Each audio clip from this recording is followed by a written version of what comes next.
Few bands in the history of modern rock have left a mark as indelible as Linkin Park.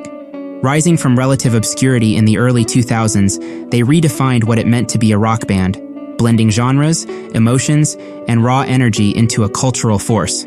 But as with all meteoric rises, the fall can be just as dramatic.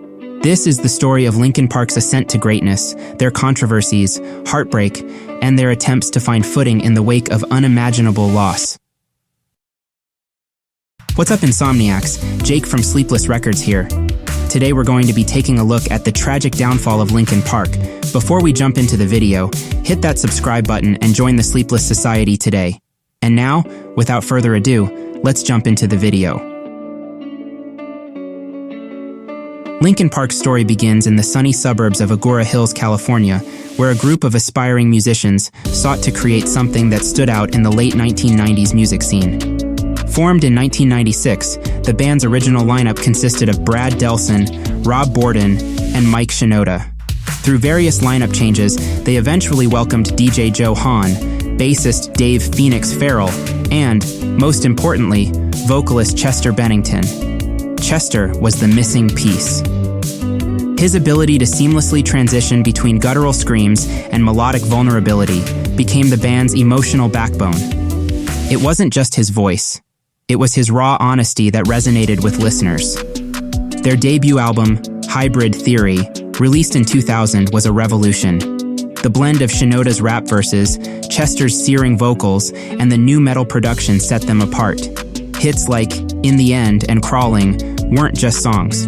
They were anthems for a generation grappling with the chaos of adolescence and alienation. The album went on to become one of the best-selling debut records of all time. The follow-up, Meteora, solidified their status as rock icons. With tracks like Numb and Somewhere I Belong, Linkin Park mastered the balance of vulnerability and aggression, crafting a sound that appealed to both mainstream audiences and rock purists. Linkin Park's appeal wasn't just musical, it was emotional. They became the voice of a generation that felt misunderstood, rejected, or lost. Their lyrics tackled issues like depression, anger, and insecurity with unflinching honesty, something few mainstream acts dared to do. For fans, the band wasn't just a source of entertainment, it was a lifeline.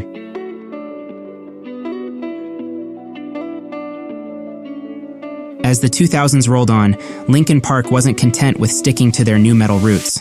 They wanted to evolve. With their third album, Minutes to Midnight, 2007, the band took a more conventional rock approach. Singles like What I've Done and Shadow of the Day showed a softer, more polished side of the group. While the album was commercially successful, it marked the beginning of a divide in their fan base. Longtime listeners who loved the aggressive sound of Hybrid Theory and Meteora felt alienated by this shift. Things became even more polarizing with the release of 1,000 Suns in 2010. A concept album with heavy electronic influences, it explored themes of war, politics, and human resilience. Critics praised it as bold and experimental, but fans were split.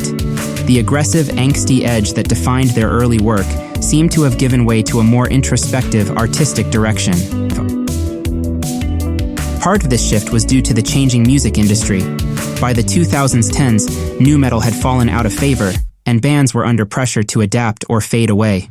Linkin Park chose to adapt, but it came at a cost. The identity that made them unique was becoming increasingly diluted, and with each new album, the fan base grew more fractured.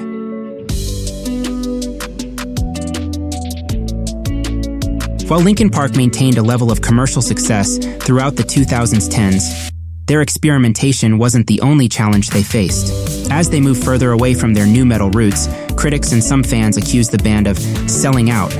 The release of Living Things, 2012, and The Hunting Party, 2014, were met with mixed reviews.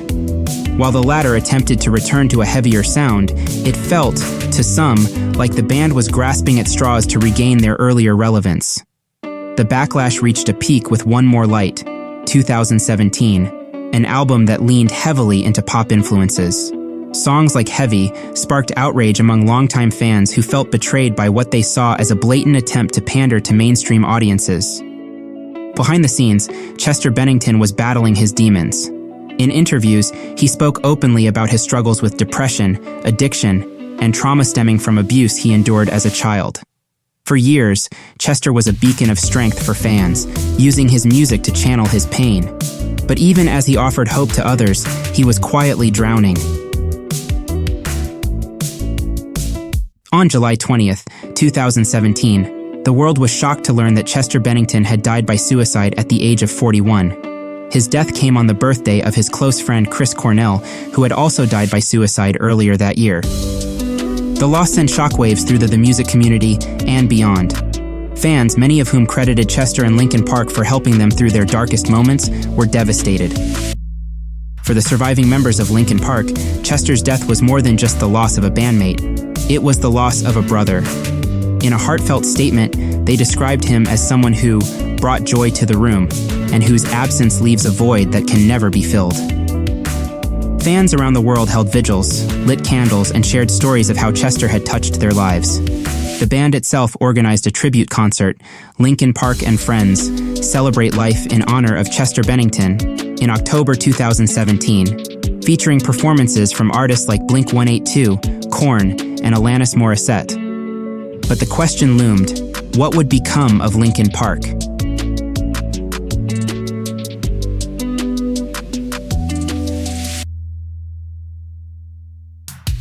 After Chester's death, the band went on hiatus. Mike Shinoda released a solo album, Post-Traumatic, in 2018, grappling with his grief and the uncertainty of Linkin Park's future. For years, fans speculated whether the band would ever continue without Chester. Then, in 2023, Linkin Park made headlines when they announced Emily Armstrong, formerly of Dead Sarah, as their new lead singer. Emily's selection was surprising but, in many ways, fitting. Known for her powerhouse vocals and raw stage presence, she brought a fresh energy to the band while honoring its legacy. However, the announcement wasn't without controversy. Some fans criticized the band for moving forward, accusing them of disrespecting Chester's memory.